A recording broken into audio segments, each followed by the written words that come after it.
صوبائی وزیر برائے محکمہ بحالیات مخدوم محبوب زمان کی ہدایات پر ریسکیو 1122 سندھ نے آغا خان ایجنسی فار ہیبیٹیٹ کے اشتراک سے 2 روزہ سیمیلیشن ایکسرسائز کا انعقاد کیا۔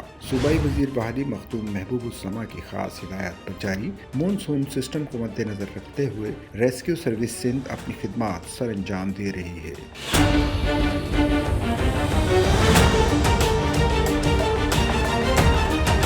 موجودہ صورتحال کو دیکھتے ہوئے اس پروگرام کا انعقاد کیا گیا۔ اس مکمل پیمانے پر کی جانے والی ایکسرسائز کا مقصد جنوبی پاکستان کے آفات سے متاثرہ شہری علاقوں میں ہنگامی صورتحال سے نمٹنے کی تیاری اور صلاحیتوں کو بہتر بنانا تھا۔ اس ایکسرسائز میں rescue 1122، Aga Khan agency for habitat, Pakistan red crescent society, PDMS Sindh, CERT اور DART کے رضاکاروں سمیت تمام کلیدی اداروں نے حصہ لیا۔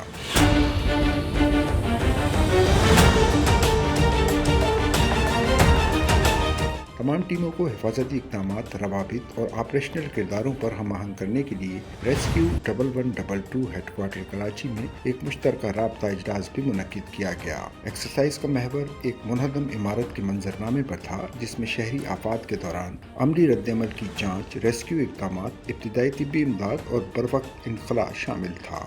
سچل نیوز نیٹ ورک کی ویڈیوز میں خوش آمدید۔ ناظرین، ویڈیو سے متعلق اپنی قیمتی رائے کا اظہار کمنٹ باکس میں ضرور کریں اور چینل کو سبسکرائب کریں۔